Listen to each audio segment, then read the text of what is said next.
At University of Virginia Health System, we're for sharing the latest health information from top minds to keep you and your family healthy. With UVA Health System Radio, here's Melanie Cole. About 210 million men worldwide suffer from symptoms such as frequent or painful urination caused by an enlarged prostate. A clinical trial at UVA is examining a non-surgical procedure for these symptoms called prostatic artery embolization. My guest today is Dr. Ziv Haskal. He's an interventional radiologist at UVA Health System. Welcome to the show, Dr. Haskal. First, let's talk about BPH, or benign prostatic hyperplasia. What is that, and how would a man know if they have it? Melanie, it's incredibly common. It's half of men aged between 51 and 60, and it increases to about 90% when they hit their 80s. And basically, the prostate is a big gland that sits under the bladder.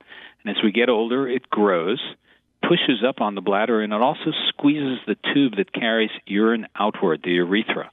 So we have symptoms that make it hard to initiate urination, can't start, and hard to empty the bladder. And in some cases, so bad that you're in the emergency room having a catheter placed. Wow. So this is something that's so common, and as we age as a society, you're seeing more and more men with it. What's the first line of defense for it when you notice that someone has an enlarged prostate? Well, in 2010, we estimate that nearly $5 billion were spent on medications for this. So the first line of therapy are tablets, and many men get some relief with these over several weeks or months. But in those that fail, they start looking to more invasive options. So tell us about some of those, and then tell us about the clinical trial that you're doing for a bit of minimally invasive options.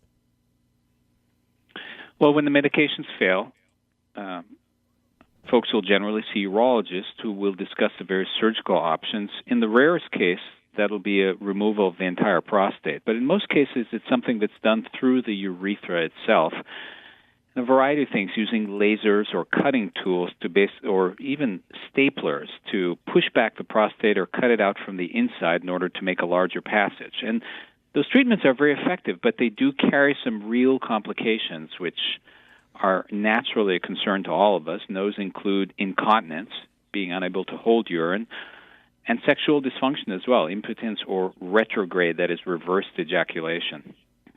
In looking for options that are less surgical or have less of these risks of complications, we've sought as interventional radiologists to extend the types of things that we do for a living, which using high-tech imaging to do minimally invasive non-surgical treatments for almost everything in the body.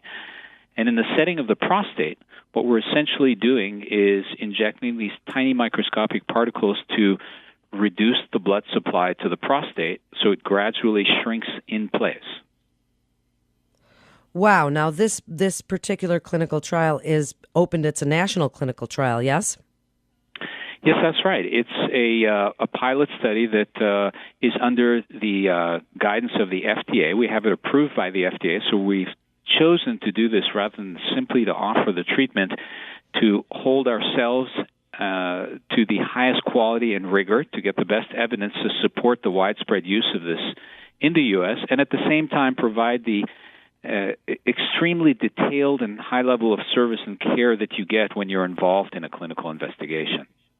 So as a potential alternative to other available invasive surgical treatments, Dr. Haskal, tell us a little bit more about the PA procedure and what it involves.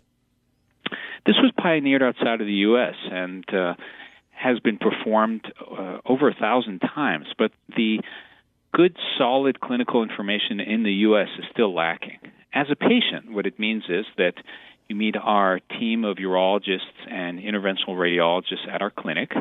You get screened for the study, and this is something that makes sense, and then the actual procedure is done under light-conscious sedation. We have a tiny tube that is smaller than a spaghetti and more flexible than that.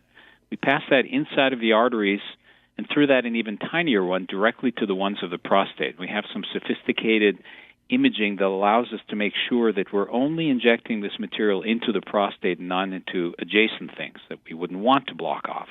And we do that to both sides. And that usually takes us about an hour and a half.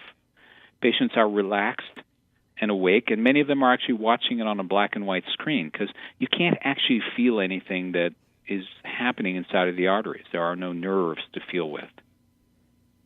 We discharge our patients the next day, and then we see them in follow-up as part of our protocol, which actually mimics what we'd want to do as best care anyways.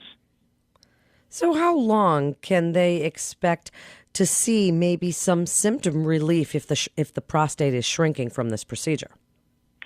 Well, in some cases, men will experience some improvement within a week or two, although more typically it's gradual over several weeks, and we have some patients who have had the same extraordinary good results that have been reported outside of the U.S. and at other centers as well, which is that those inability to hold urine or having to constantly go have really diminished, set the clock back many, many years in that sense without an operation. That's absolutely fascinating. And what do you envision as the future of this procedure in that? Would it need to be redone, or is it something that's going to last 10 years as our population ages and men get older? Melanie, those are fabulous questions. And as a clinical researcher who's been working in this area of interventional radiology and embolization for 20 years, part of my job is to provide the best care, but also to provide a beacon for the future of research and for centers elsewhere. So we're looking to answer those very types of questions while giving our patients the best care. Will this last for 10 or 15 or 20 years? I don't know, but we do this for patients with uterine fibroids and have for decades, and we're able to repeat it for women who grow new fibroids. So it may be that the same options will be available for men as well. How cool is that? And then just the last few minutes here, give your best advice for men suffering from BPH and where they can get more information about this clinical trial. Well, the first step is to make sure that it is indeed the prostate and not the bladder, which means being evaluated by a urologist and understanding what you have. We can certainly do that as part of our team approach at the clinic here, in which we work in close partnership with our urologist. Everybody gets seen by everybody on the same day. And if this is a good option that may spare you some of the surgical complications, or you're looking to avoid being exposed to them, then you can reach us at 434-297-7136, or our email, which is uvaprostate@virginia.edu. That's 434-297-7136. And the website is uvaprostate@virginia.edu. Thank you so much, Dr. Haskal, for being with us today. It's absolutely fascinating, and we applaud all the great work that you're doing with this clinical trial. You're listening to UVA Health Systems Radio, and for more information, you can go to uvahealth.com. That's uvahealth.com. This is Melanie Cole. Thanks.